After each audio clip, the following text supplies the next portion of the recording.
I never thought the person I trusted most could become a stranger overnight. It starts with small things, a glance, a phone left face down, a secret smile.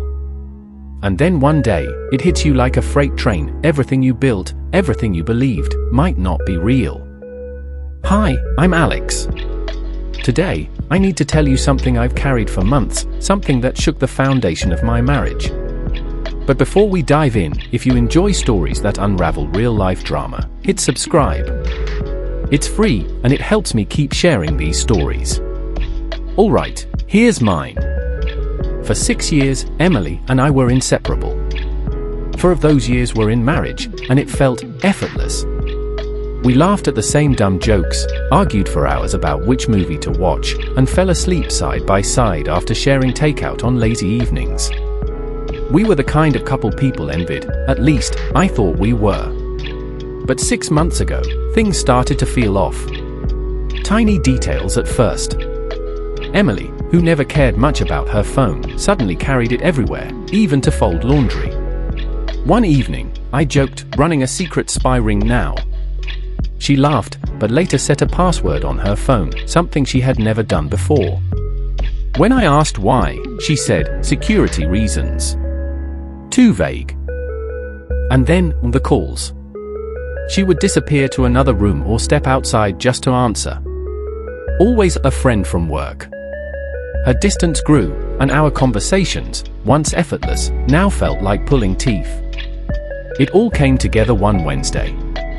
She told me she was meeting a friend for coffee. Coincidentally, I was in the area. I thought I'd surprise her. But when I got there, she wasn't with anyone. She was pacing outside, phone pressed to her ear, saying things like, "It's almost ready, starting fresh soon." My gut sank. Later, at home, she mentioned organizing all our account info, just in case of emergencies.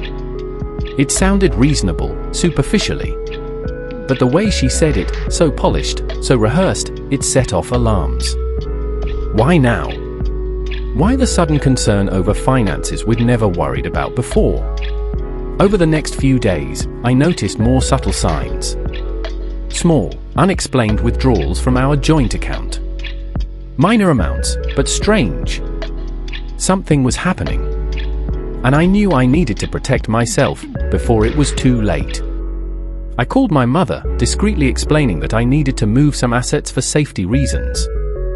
Then I began transferring investments, cash, even our house, into her name. Every signature, every click on that laptop felt like a betrayal, yet a necessary shield. My hands shook as I made lists, double-checked papers, and tried to anticipate every possible move. Inside, I felt a mix of guilt and relief. Relief for taking control, guilt for even thinking Emily might betray me. Still, I had to be prepared.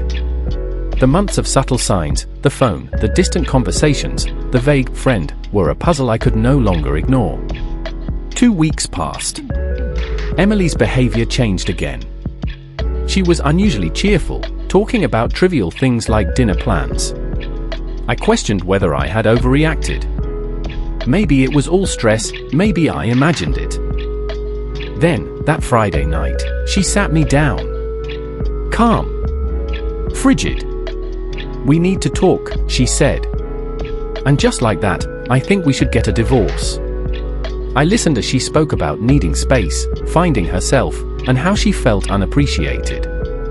But then came the line that cut deeper than any knife: "I deserve more." More? After everything I did to support her dreams, her career changes, her yoga retreats, our vacations. I tried to process it all, but my mind kept returning to one thing: her friend. The person who had been whispering in her ear, convincing her that leaving me wasn't just a choice, it was a strategy. I couldn't ask her directly. So, I dug. Social media, mutual friends, subtle clues. Finally, I pieced it together: someone named Nathan, connected to her work, actively guiding her through divorce strategies. Everything clicked. The passwords, the withdrawals, the rehearsed conversations, it wasn't paranoia. It was planned. And yet, I survived it. I had protected myself, safeguarded our life, And, most importantly, learn something that no amount of money could teach: trust is fragile, and sometimes, the person you love most can change in ways you never imagined. I'm sharing this because life doesn't always give warnings. And when it does, you have to listen: your gut, your instincts, your voice of reason. Protect what matters, yes.